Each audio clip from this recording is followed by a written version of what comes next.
y compartir un poquito acerca de lo que conversaron? Voy a dejar de compartir un poquito. Ahí, súper. Bien, entonces, ¿a quién o a quiénes les gustaría compartir cuáles fueron los errores más comunes que pueden observar en la cotidianidad de sus entornos laborales? O bien también, ¿qué planes o propuestas ustedes plantean para poder abordar esas situaciones? Hay una persona que creo que tiene su micrófono encendido. No sé si hay una persona que quiere hablar. ¿María José? No, me ¿No? murió. Ah, ya. No, perdón, disculpa. Pensé que quería hablar. Jayo Ya, parece súper. que lo tiene abierto. Ah, Jayo Torres parece que tiene el micrófono abierto. No sé si quiere hablar o... ya. ¿Ya? No lo sé. ¿A quién le gustaría compartir un poquito qué es lo que pudieron conversar?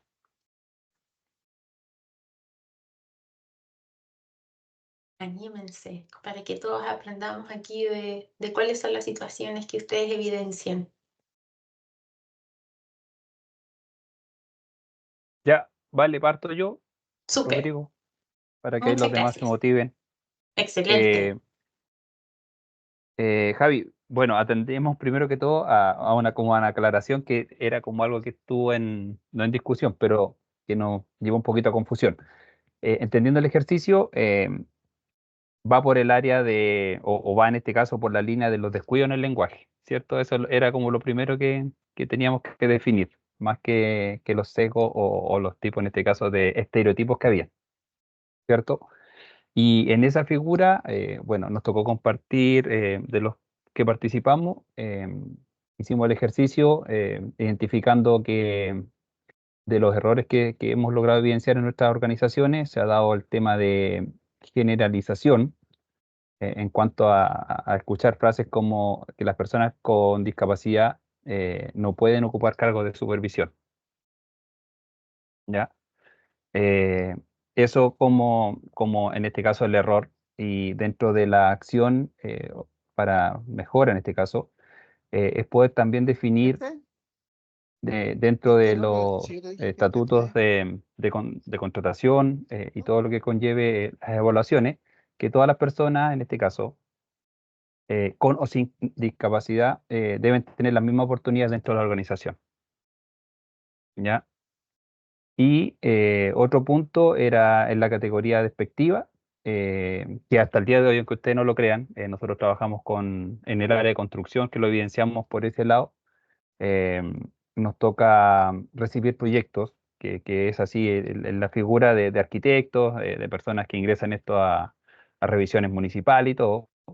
Y uno todavía logra ver en estos proyectos que se ocupa el término de estacionamiento para minusválidos, cuando te toca pintar o señalizar al término de los proyectos de construcción, ya sean habitacionales o con otro fin, pero aún al día de hoy sigue apareciendo este término y es validado por todas estas personas que yo les comento, profesionales tanto de arquitectura y también entidades públicas que hoy día, como hablamos de un cambio, nos va a costar mucho, nos va a costar mucho. Ya es un tema mucho más estructural a nivel país.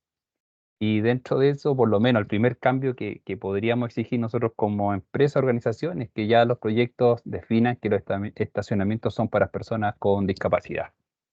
Y ahí atendemos y damos cobertura a todas las personas que requieran hacer uso de este espacio físico dentro de los edificios, sin importar el fin, como les decía, que puedan tener ellos. ¿Ya? Y quería hacer una consulta, ¿no? Vale, porque Mariela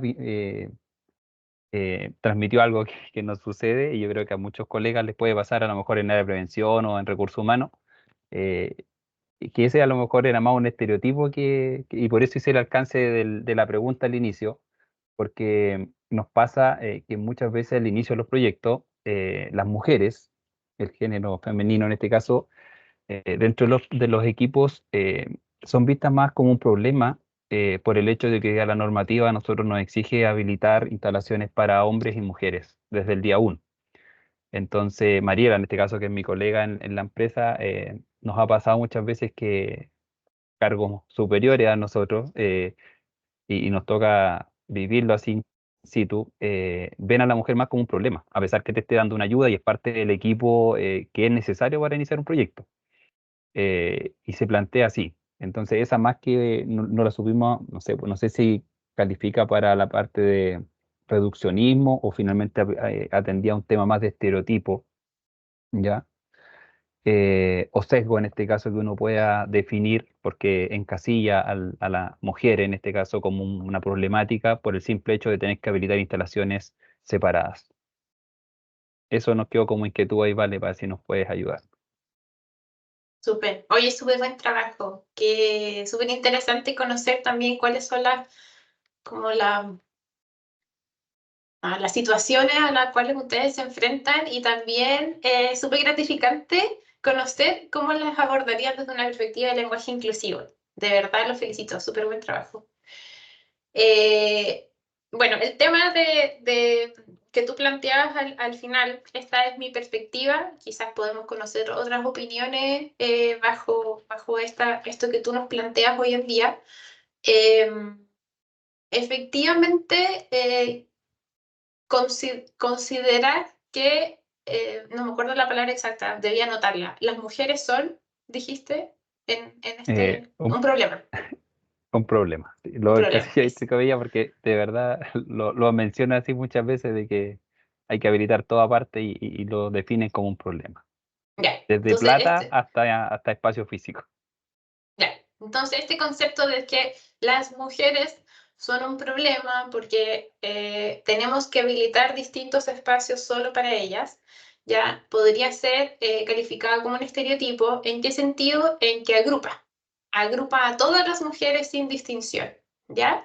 Recordemos que los estereotipos son atributos que se dirigen hacia un grupo de personas y que no permiten identificar las necesidades particulares de cada una de esas personas. Entonces, aquí no es que haya una mujer que se pueda incluir y que esa mujer que se incluya no cause un problema, sino que esta es una visión generalizada de que las mujeres son un problema porque tenemos que habilitar ciertos espacios, ¿ya? Eso por una parte. Por otra parte, está esta visión binaria respecto a los espacios que están habilitados en las organizaciones. Enfoquémonos ahí, ¿ya? Estos espacios binarios que son baños para hombres o baños para mujeres o baños para familias o baños y así, ¿cierto? Son baños excluyentes que tienen un concepto detrás que es binario, ¿ya? Entonces quizás aquí la invitación también podría ser a ampliar esa visión hacia la generalización de que todas las personas necesitamos un baño, por ejemplo, o todas las personas requerimos de ciertos espacios como oficinas, ¿ya? Y que no necesariamente el concepto binario es una segmentación idónea que involucra la inclusión de todas las personas, ¿ya?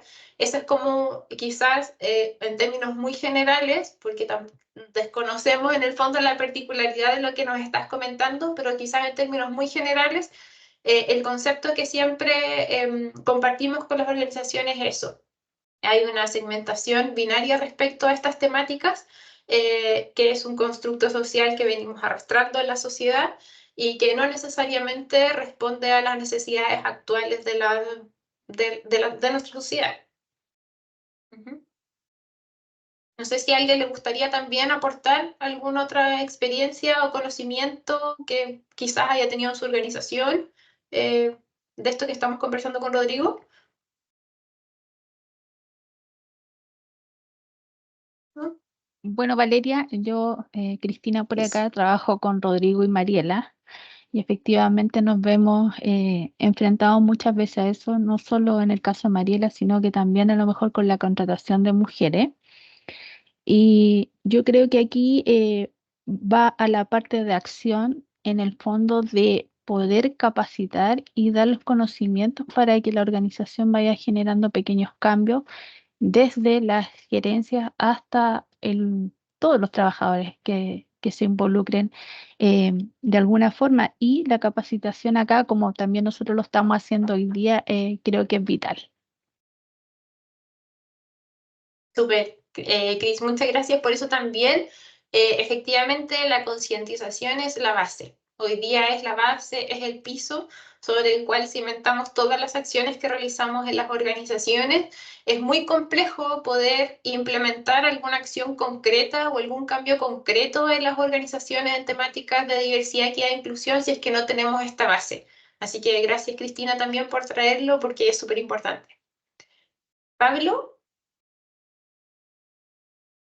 Sí, que iba un poco relacionado con la experiencia que estaban comentando, que al final nosotros, por ejemplo, en particular, tenemos que, se hizo una bajada, hicimos una guía, hicimos todo un tema con respecto a lenguaje inclusivo, pero como que se lanzó, digamos, y eso hizo que cambiaran un poco los comunicados generales, pero en términos de lenguaje inclusivo en todas las instancias, la verdad no ha cambiado mucho.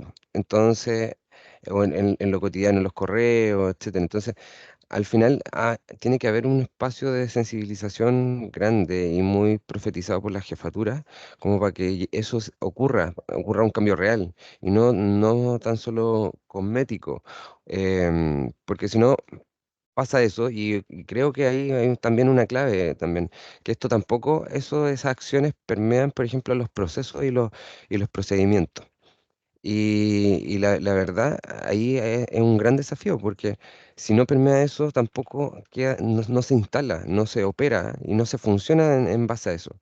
Entonces, es ahí como un desafío bien clave de cómo instaurar el lenguaje inclusivo desde ahí, que eso también hace que salten en los mismos procedimientos, no se da cuenta que tampoco son tan inclusivos los mismos procedimientos, no tan solo en el lenguaje.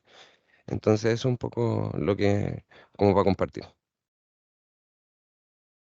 Súper. También súper relevante, en el fondo, todas las acciones que realizamos en base a conocer o capacitarnos en temas de lenguaje inclusivo, pero también el desafío es cómo lo llevamos a la práctica, cómo lo podemos visualizar en nuestro día a día, cómo lo incorporamos en nuestra cotidianidad. También súper relevante, Pablo. Muchas gracias. María José, ¿querías decir algo? Es que quería complementar esto que decía Pablo, porque de hecho nos tocó justo en el mismo grupo, pero nosotros en la empresa igual lanzamos una guía de lenguaje inclusivo y ahora vamos a lanzarla de así como 2024, porque como va cambiando también, vamos evolucionando.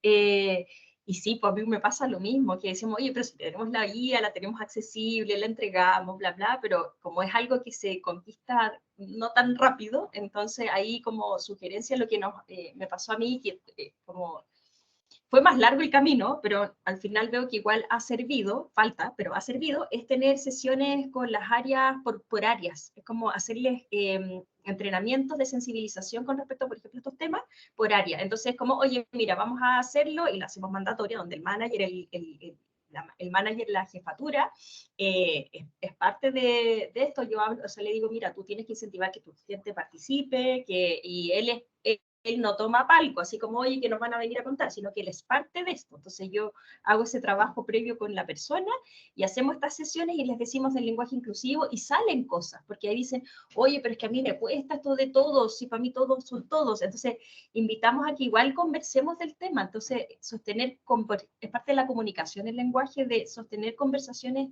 difíciles en donde digamos lo que nos pasa, porque hay personas que me dicen, oye, pero es que a mí siempre me han dicho pelado y a mí me da lo mismo que me digan pelado, o al otro que le digan negro. Entonces, como nosotros tenemos la guía donde decimos, oye, ya no queremos dentro del ámbito formal hacer referencia a ningún aspecto físico dentro de nosotros, porque en la empresa estamos cambiando. Y usar eso como mostrarlo ahí y traerlo de, oye, ya, y ahí se ha movilizado más. Pero fue un trabajo que antes estábamos en eso y decía, oye, pero cuesta. Entonces fue como, ya, a ver, ¿cómo lo hacemos? Hicimos eso. Así que eso quería como comentar de sugerencia. Excelente, gracias. María José. No, gracias a ti. Ahí tenemos una estrategia, en el fondo. Ahí ya salió una estrategia de, en el fondo, cómo ustedes idearon o planificaron ok, listo, tenemos esta situación, cómo la abordamos, y van probando distintas acciones para poder lograr este objetivo. Tú también mencionaste otra cosa que es súper relevante, cómo el lenguaje se va moviendo. ¿Ya? Eso también es ultra relevante.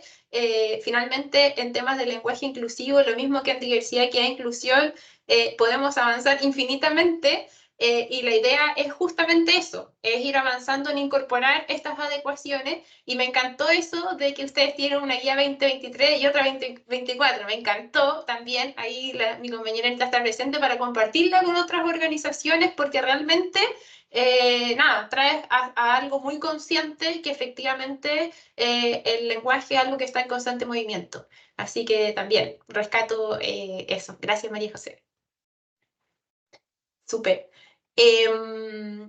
Bueno, vamos a retomar un poquito la actividad donde fueron derivados a distintas salas. Se formó una conversación súper enriquecedora, está perfecta y está buenísima. Hemos aprendido un montón de todas las opiniones de las personas que han participado, pero también abrir la posibilidad de que otros grupos que participaron en otras salas también nos puedan contar cuáles son esas como dificultades, no, dice errores más comunes en la cotidianidad de sus trabajos respecto al lenguaje inclusivo, y también qué medidas proponen como para poder abordarlas. No sé qué otras salas se formaron y si es que nos pudiesen contar qué conversaciones pudieron tener.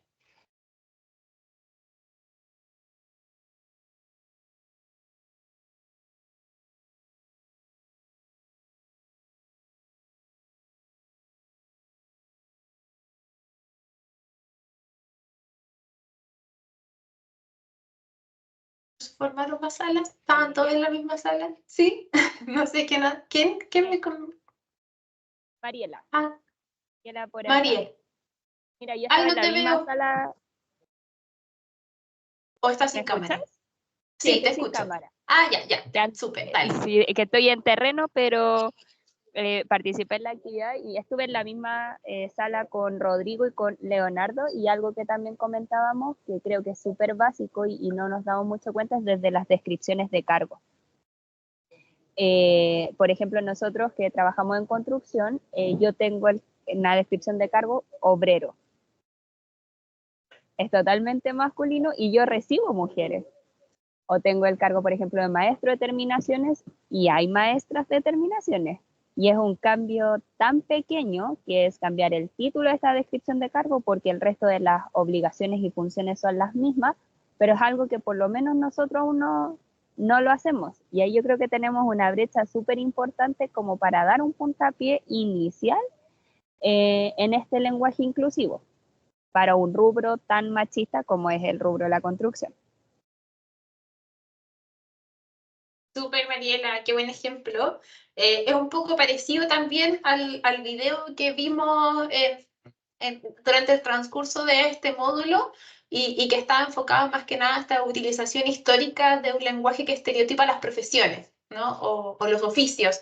En el fondo, que históricamente ha existido que el descriptor de cargo es maestro, a pesar de que ese cargo sea ocupado por una mujer que se identifica como mujer y que es una, no sé, maestra. ¿Ya? Entonces, también, nada, súper interesante lo que tú traes y cómo esas cosas que no son tan pequeñas la transformación de ese lenguaje puede transformar algo muy generativo también.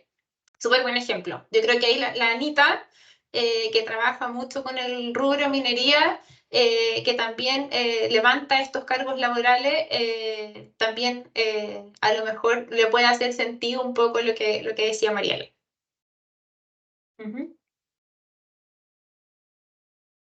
Sí.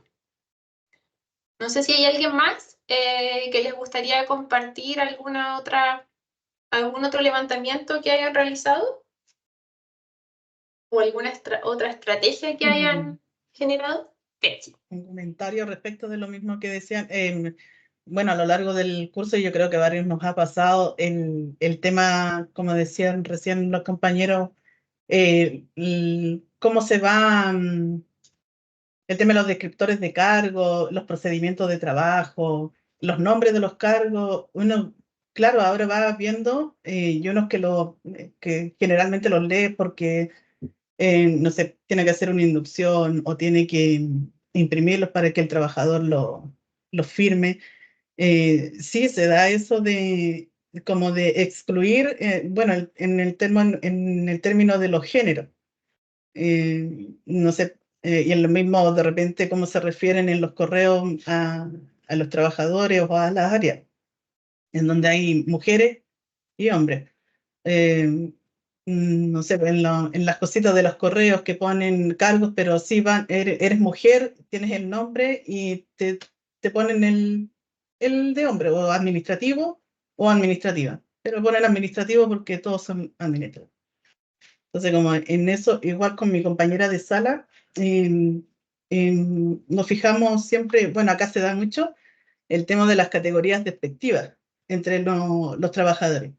Y generalmente, bueno, la mayoría acá en este proyecto yo creo que en varios proyectos de la empresa generalmente son hombres por el tipo de trabajo que realizan, con la recolección de basura, en este caso en la empresa.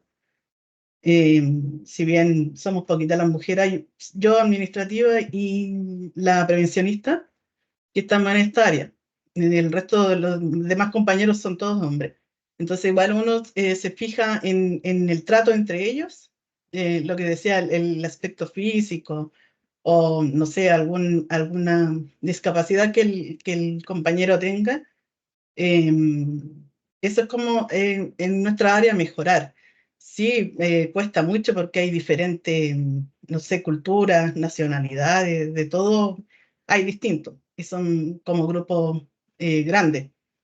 Entonces, como el trabajo a realizar para mejorar este tipo de trato entre ellos, entre nosotros, em, ir haciendo como más, no sé, charlas a lo mejor, afiches, quizás dando a conocer las diferentes capacidades o donde uno puede evitar discriminar a su compañero. O sea, tratar de evitar hacer las diferencias entre, o no sé, resaltar de repente el compañero no nos va a decir, oye, no me digas más así, o yo tengo, y tampoco él tampoco nos va a informar, tengo esta condición por esta cosa, porque esto me pasó, o porque nací así, pues de repente por vergüenza de exponerlo, o de repente porque no quiere, ¿no? Pero ir tratando de hacer que nuestros compañeros se sientan cómodos en el ambiente.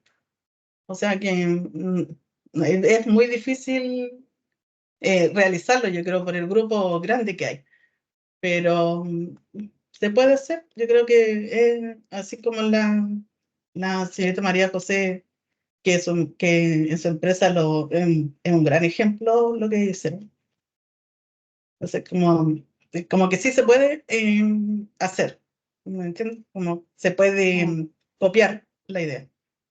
De a poquito, Sí. quizás, pero se puede Sí. realizar. Yo les puedo compartir el plan el que te sacamos ahora, porque ojo, que igual voy a poner después ejemplos de los que tú pusiste, Valeria, si al final uno se va nutriendo de distintos lados, así que sí, yo feliz te lo puedo pasar después. Súper, viste aquí ya vamos compartiendo las experiencias directamente. Betsy, gracias por tu reflexión, por traer también la dificultad que involucra el poder trabajar en estos temas. Efectivamente es un trabajo que requiere mucha dedicación, pero como bien dices tú, se puede avanzar. Podemos generar acciones para poder transformar la cultura de nuestras organizaciones incorporando un lenguaje más inclusivo, y el punto de partida siempre es el ser conscientes. El ser conscientes y creo que hoy en día tú nos has contado, estuviste revisando cómo son los cargos, nos contaste que tu equipo tiene ciertas características. En el fondo vamos haciendo consciente eso que quizás pasamos por transparente todos los días, y hoy día sí lo podemos evidenciar más concretamente. Esos son los planes de trabajo que tenemos para abordar en todas las organizaciones a las cuales pertenecemos finalmente. Así que muchas gracias, Betsy, también por traer eso. Gracias. Súper. A ti. Bien, no sé si hay alguien más que quisiera compartir alguna otra opinión, estrategia o alguna visualización de alguna dificultad. No es dificultad, es errores más comunes en el lenguaje y su trabajo. Si no, vamos avanzando. Voy a volver a compartir la presentación ya para que vayamos finalizando nuestro módulo. Voy a compartir la grabación de hoy. Sí, ahí el equipo se va a encargar de compartir la grabación. Oh, empezó de cero. Ya, a ver. La última. Dame un segundito, por favor.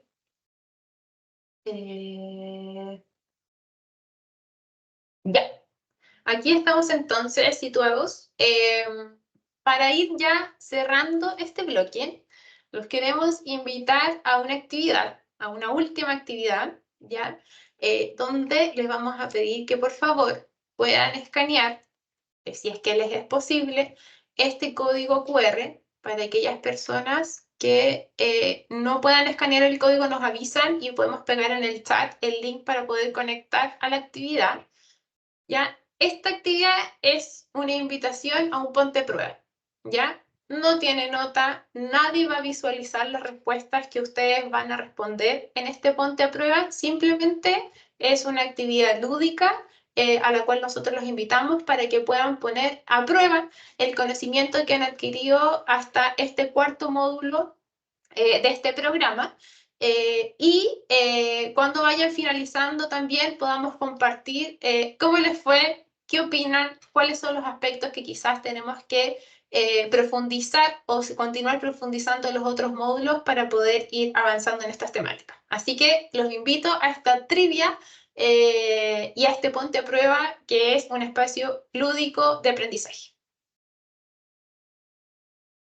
Y la idea es que vamos a tomar unos 10 minutitos, no, 5 minutitos en esta actividad para poder ir cerrando.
¿Pudieron aquí escanear la trivia para poder participar? Sí, sí, por lo Sí. menos está lista, enviada. Ya, excelente. Igual ese envío, como les comenté en un principio, ese envío es muy personal y no va a ser, no tiene ninguna evaluación. Así que la idea era solo generar un espacio lúdico y ya, ¿cómo les fue? ¿Estuvo abordable? ¿Estuvo difícil? ¿Estuvo fácil? ¿Qué opinan? Por ejemplo, aquí 10 de Nicolás. 10. 10 de 10. Bien, Sí. muy bien. Carola. Carola dice listo. También lo mismo. ¿Qué les pareció? Muy dinámico. Súper. Excelente, súper. Igual ahí cuando la respuesta de esta trivia no es la correcta, la idea es que pueda generar un espacio que los lleve a poder recordar un poquito los conceptos y poder quedarnos con ese concepto que es correcto, ¿ya? Así que ahí se los vamos a dejar para que la puedan revisar y poder repasar un poquito estos contenidos, ¿ya? Dicho esto, entonces, vamos a iniciar el último bloque de este módulo que está relacionado a las preguntas y a las reflexiones que ustedes pudiesen tener respecto a las temáticas que visualizamos hoy y que revisamos hoy. Anita va a tomar en primera instancia la pregunta que nos hizo Roberto durante el transcurso de este curso. La idea, Anita, es que lo puedas leer para recordar un poco esa pregunta y poder responder a Roberto. Y bienvenidas todas las preguntas, consultas, reflexiones y opiniones que puedan tener respecto a este módulo. Sí, bueno, Roberto hizo la siguiente pregunta. ¿Una persona TEA sería una persona con discapacidad cognitiva? Esa es la pregunta que formuló. Y en relación a la pregunta, dice, este diagnóstico efectivamente se enmarca dentro de lo que es la discapacidad cognitiva. Ahora, esto no significa, ¿cierto?, que una persona con el trastorno del espectro autista o con la condición del espectro autista tenga una discapacidad intelectual, ¿ya? Entra solo en esta clasificación de discapacidad cognitiva porque las personas con trastorno del espectro autista se caracterizan por presentar una dificultad en el funcionamiento adaptativo, ¿ya? ¿Y qué vamos a entender por funcionamiento adaptativo? Quise resumirlo, ¿cierto?, a la capacidad de la persona para desempeñarse autónomamente y de manera independiente, ¿ya? Eso es lo que vamos a entender por funcionamiento adaptativo. Ahora, cuando hablamos del funcionamiento adaptativo, tenemos una serie de habilidades. La habilidad de la vida diaria, que tiene que ver, por ejemplo, con la higiene, con el aseo personal, ¿ya? También tenemos las habilidades comunicativas, escuchar, entender, hablar, escribir, leer, ¿ya? Y por último tenemos las habilidades sociales, que son las habilidades que tienen que ver con la relación con otras personas, ¿ya? Los juegos, el tiempo libre, el adaptarse, ¿ya? Y es aquí, ¿cierto?, en donde las personas con trastorno del espectro autista pueden tener mayores dificultades o dificultades significativas, ¿ya? Según el COMPIN, que es el organismo en nuestro país encargado, ¿cierto?, de calificar la discapacidad, lo califica o lo agrupa, ¿cierto?, dentro de la clasificación de discapacidad psíquica o mental, ¿ya? Hoy está en revisión la posibilidad, ¿cierto?, de que se cree una nueva clasificación. Porque las personas con trastorno del espectro autista o condición del espectro autista no se sienten representados por el nombre de esta categoría, ¿ya? Pero eso está en revisión. Ahí un poquito más respondiendo de lo técnico, ¿cierto?, de los tipos de discapacidad y específicamente del diagnóstico. No sé si, Roberto, respondo la consulta, pero sí, está dentro de la discapacidad cognitiva. Sí, gracias, Ana. Gracias. Gracias, Anita. No sé si alguien más quiere compartir alguna consulta, no compartir, preguntar alguna consulta o compartir algún conocimiento, experiencia o algo adicional respecto a este módulo. Creo que no había más consultas en el chat tampoco.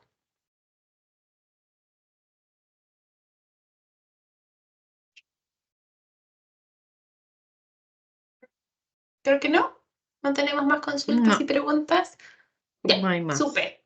Súper. Entonces, perdón, ¿alguien levantó la mano? Sí, Paula. Hola, buenas tardes. Hola. Sí, yo tenía una consulta con respecto a la pregunta que hicieron sobre personas con TEA. Tal vez escuché mal o yo entendí mal. Dijeron que sí se considera una persona con discapacidad, una persona que tenga TEA. Sin embargo, yo tenía entendido otra cosa distinta, que una persona que tenga TEA por sí sola no es considerada una persona con discapacidad, sino que es cuando tiene comorbilidad de alguna discapacidad cognitiva, pero por sí solo el TEA no es considerado discapacidad. El TEA está definido dentro del DSM-4. Bueno, ahora no, perdón, me quedé en el pasado. DSM-5, tenemos DSM-5, que es el manual, ¿cierto?, en donde se establecen varios diagnósticos que se relacionan con el poder presentar alguna condición de discapacidad. Cuando el COMPIN certifica, ¿cierto? Estamos hablando de un diagnóstico, el TEA es un diagnóstico, ¿ya? Cuando el COMPIN certifica o califica la condición de discapacidad, va a evaluar el funcionamiento de esa persona. No solamente la condición, sino cómo funciona la persona en el entorno, ¿ya? Hoy día tenemos un enfoque biopsicosocial, ¿cierto? Por tanto, dependiendo de las características de esa persona con ese diagnóstico específico y su funcionamiento en el contexto, ¿cierto?, social y los apoyos que requiere, se va a calificar si la persona tiene o no tiene una condición de discapacidad, ¿ya? En general, el diagnóstico sí cursa, ¿cierto?, con ciertas dificultades significativas, sobre todo en relación a las habilidades o relacionamiento en el ámbito social, ¿cierto?, que a veces pueden dificultar su participación en igualdad de condiciones. Por tanto, el COMPIN sí la clasifica en ese entonces como una discapacidad. Ya, entonces no es necesario que tenga comorbilidad una persona con TEA para que por lo menos bajo este sistema se considere una persona con discapacidad. Va a depender y va a quedar a calificación del COMPIN y en las evaluaciones que éste haga sobre la persona en particular. Ya, vale. Gracias. Roberto dice que ahora entendió mejor. Súper. Así que esta respuesta también produjo esa externalidad positiva. Súper. Bien, estamos ya en el tiempo para poder finalizar este módulo, siendo las 12:59. Así es que desde ya, en nombre de todo el equipo Fundación Descúbreme, les agradecemos el que hayan participado una vez más y tan activamente en este módulo del programa. Estamos en el 4, nos quedan 4 módulos más donde nos vamos a estar reuniendo durante las próximas semanas para ya después dar cierre presencialmente nuevamente en el módulo 8, donde nos volvemos a reencontrar presencialmente. Así que cualquier duda, comentario, sugerencia que tengan, por favor nos comunicamos y el equipo aquí de Fundación Descúbreme les va a estar enviando la grabación de la reunión de hoy, de esta clase, no sé si clase, pero este módulo de hoy, y cualquier otra información que necesiten. Así es que tengan todos un muy buen día y nos volvemos a reencontrar muy pronto. Muchas gracias a todos y a todas las personas que participaron. Gracias a todos. Muchas gracias. Chao. Chao, Muchas gracias.